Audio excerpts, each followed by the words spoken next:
Tagovailoa trying to make up for it. Fires to the end zone. Touchdown! Alabama wins!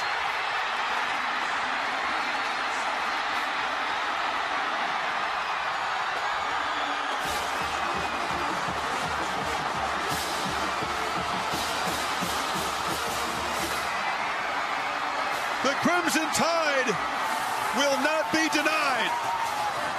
What a game and what a finish to the college football season. You just saw Tua Tagovailoa's game-winning touchdown pass to Devontae Smith to give Alabama their 5th national title in 9 years with a 26-23 overtime victory against Georgia in the national championship game on Monday. And as a college football fan, for all college football fans, you could not have asked for a better game. Two teams that were definitely deserving of being in this position. You had two great head coaches with Nick Saban and Kirby Smart, both who coached together just 2 years ago in the national championship game. So this was one that really everybody was having their eyes on, especially SEC fans, with two SEC schools going at it, which with Alabama's victory or Georgia's victory would have given the SEC their 9th national championship game or national championship in 12 years. So overall, it was a great game. We're going to break it down a little bit, just talk to you about what happened and kind of what we were thinking as we were going through this game. You know, Georgia being up 13-0, which I would like to mention, I haven't heard from any Georgia fans since they were up 13-0 at halftime. I've been kind of missing them a little bit.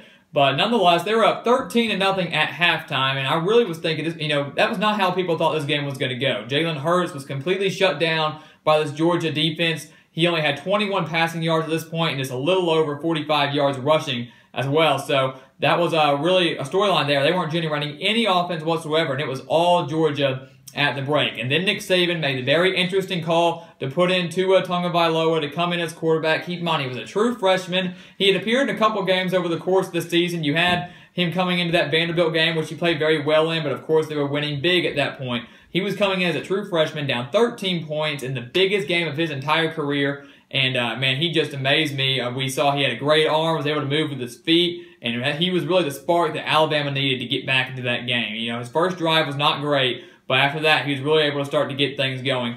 They struck early, 13-7. Things were looking good there. Right when you thought Alabama was getting back into it, Georgia hit an 80-yard touchdown. Great throw by Jake Fromm. Deep down the sideline. That's what gave them another spark there. There was controversy whether he stepped out of bounds. I did not think he did. I thought he stayed in bounds. So 20-7, Georgia at that point. Things were not looking good there. I thought the game might be over at that point just because Georgia had the momentum. And really, how well was Tagovailoa going to do over the course of the rest of the game? It wasn't looking good either when the next possession he threw an interception. And I thought this game is definitely over. Georgia, if they score a touchdown, they're up 20 points. If they score a field goal, they're up 16 points. It's a 3-possession game unless Alabama scores twice and goes for 2 and gets them both times. The odds of those are very slim, so I was like, it's at least a 3-possession game. But then right after that, Jake Fromm threw an interception. If you watch it, it went off the helmet of one of his players. Alabama intercepted it. We're able to convert off of that as well. Now, another storyline we have to follow was Andy Pappanastos, the kicker for Alabama. Only went 2 for 4 in this game. Missed one field goal early on in the first quarter after Alabama intercepted a Georgia pass. They were able to get down there. He made the first one, of course, false start, negated that. Missed it wide left again after that, so that was not a great start for him. He did make 2, which without those would have definitely kept Alabama out of the game. We'll touch on his other one here in 1 second. Alabama cutting into that lead, 20-10. Still, Georgia has a 2-possession lead there, so things are looking good for them. It goes back and forth for a little while, and then when it came down to clutch time, Tagovailoa making some huge plays down the stretch. Offense really starting to pick up with about 3:50 left, facing 4th down and about 7 to go inside the red zone. Alabama desperately needed a touchdown to 20-13, and that was another gutsy call by Nick Saban. The Tagovailoa call was the biggest of the game by far. But at that point, I was thinking, okay, if Alabama kicks a field goal here, they will only be down 20-16. If they get a stop, they could go down there, score a touchdown to win. But if they don't get this touchdown, will they be able to stop Georgia's defense? And even if Georgia goes down there and hits anything, a field goal or a touchdown, the game is over. But they went for it on 4th down. Tagovailoa had plenty of time in the pocket, was able to roll out and finally get an open touchdown pass to tie the game up at 20. And then Alabama's defense really came to life in that second half. Everything just clicked for Alabama in the second half. Very few mishaps. Really were able to exploit that Georgia team who scored 13 points in the first half, shut out Alabama, only scored 7 in the second half. Alabama gets the ball back late after another stop against that Georgia offense. gets down there, and after wasting the clock, Andy Pappanastos is lining up for a field goal right down the middle. Yes, it was fairly long, probably around 40 yards, and we think this is it. This is the biggest kick of this guy's career. If he makes this, he's going to go down in the history books, going to be legendary at Alabama, and misses it wide left. I mean, his footing was not great, but the hold was perfect, and it was not even close. I think he actually missed the net on that kick. So, you know, at that point I thought, oh man, I don't know if Alabama's going to be able to win this one either, because you know, Georgia's got the momentum again. Just like that 80-yard touchdown they had, things were looking really good for Georgia. They were given new life going into overtime. Alabama wins the toss. Georgia, another costly sack there on third down. Rodrigo Blankenship, though, as I mentioned in the National Championship preview video, one of the best kickers in the nation, one of the best kickers in the SEC, nails a 51-yard field goal, just hooked it right inside that right upright. So gives Georgia the 23-20 lead, and things are looking pretty good for them. All it needs one stop, and Pappanastos does not have any confidence in him. He's already missed 2 field goals. Both would have been huge for that team, and things aren't looking good. The next play, Tua Tagovailoa gets sacked for 16 yards, and that's where him being a freshman came in. More experienced quarterback would know when you're under pressure like that, you've got to get rid of the ball. Just throw it away. You can't afford to take such a costly sack like that. 16-yard sack on that play. And that's where, you know, his youngness really came into play. And then as you saw at the very beginning of the video, the next play on 2nd and 26, wide open touchdown pass to DeVonta Smith. And keep in mind, DeVonta Smith, just like Tagovailoa, was a freshman, a true freshman for this game. That catch was his only catch of the entire game and made him the leading receiver for Alabama in this national championship game. So you can imagine all the emotions going through there, and just how, you know, what a storybook ending for the Crimson Tide in this one. Also, if you go back and look at the play at first down and second down, DeVonta Smith ran the exact same route twice. On first down, he went right down the sideline again, but the safety for Georgia actually came over to cover him. And of course, that resulted in a sack for Tagovailoa. The second play on second down, Smith ran the exact same play, but the safety did not come over, because for the majority of that play, Tagovailoa was looking right. He was looking right down the field. He was never looking in Smith's direction. The last second, he saw him fire deep, wide open. The safety wasn't able to come over, and Alabama clinched their 5th national championship in 9 years. So it was a very, very exciting game, a thrill of emotion for both teams,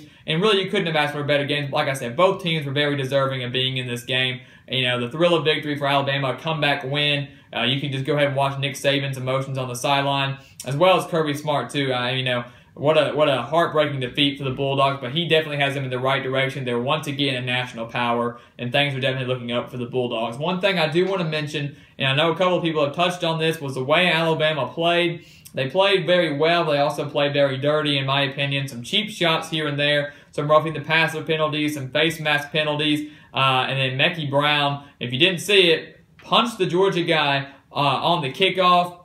They got a 15-yard penalty, which gave Georgia great field position at their own 40-yard line. And then he goes off the sideline, onto the sideline, and starts, you know, lashing out at coaches and players. Has to be restrained. It storms off. It was very classless by Alabama. Some of the stuff they did. Another one was where they shoved Jake Fromm's head into the ground after a play. And the ref did not call that. He was looking at the spot, did not see that play there. But once again, a very classless act by Alabama. None of that was necessary there. I mean, there were some plays on both sides, but Alabama definitely, and I'm sure Nick Saban addressed that, or will address that eventually, because some of the stuff they did there was very unacceptable, and it's really made the team look bad overall. But those penalties did not prevent them from winning the national championship. They are your 2017-18 college football national champions, a year redeeming themselves after losing on the last play last year to Clemson. They now won on the last play this year against Georgia. So a very, very exciting game. Also, Nick Saban gets his 6th national title, tying Bear Bryant for most in Alabama history. So one more and he will break that record, and I know a lot of SEC fans are hoping that he will retire if he can get that 7th national championship. So we'll have to wait and find out for that. Now, of course, with that win, that gave us a 25-15 record in the bowl season, so it wasn't great, but not horrible either. So it wasn't too bad, and as you all know, we had a 76% winning percentage in the regular season. So a very solid year, and because we're entering the offseason, we will not have as many videos coming up. They will not be as regular. We'll probably have a couple every once a week, maybe every other week, something like that. But we'll have enough to keep you busy. Make sure you don't forget about us as we get up to the preseason predictions. Of course, that's when we'll get going again, get going strong. A couple of videos that we do have coming up are coaching changes, recruiting, and one thing I'd like to do is a Q&A from you guys. So on this video or any others, go ahead and comment some questions, things you'd like to see us do better next year, or just things you'd like to see in general. I mean, we'd love to have any video ideas just to keep things going over the course of the off season. And in a few weeks, we'll go ahead and make an answer video, and I'll take some of the best questions, shout out your name, and then we'll answer those questions. So I'd like for you guys to do that, so we can get stuff going there. Another thing I'd like to do over the course of this season, none of this would have been possible without our cameraman. He has been there for every single video, watched every single video, and every time, you know, we've made a mistake, we've had to cut stuff, he's been able to do that. He's handled all the editing. Like I said, none of this would be possible without him, because I definitely couldn't do all by myself. You know, I'm up here, looks like I have the easy job talking to you guys, talking about college football, but the editors, our cameraman, is kind of what makes this happen. So we've got to thank him a lot. Really appreciate everything he does, and a lot of times they go unnoticed. So he's definitely not going unnoticed here. Without him, none of this would have been possible. So it's been a heck of a college football season. Thank you guys for all your support. Love doing this. Can't wait to keep doing more videos over the course of this offseason. And once June hits, we're going back to team-by-team predictions. So make sure you keep your eye out for plenty more videos. And make sure you go follow us at The Gridiron Expert on Instagram, because we will be posting more stuff on there as well. So thank you for watching. Please continue to like, comment, subscribe, and we will see you next time on The Gridiron Expert.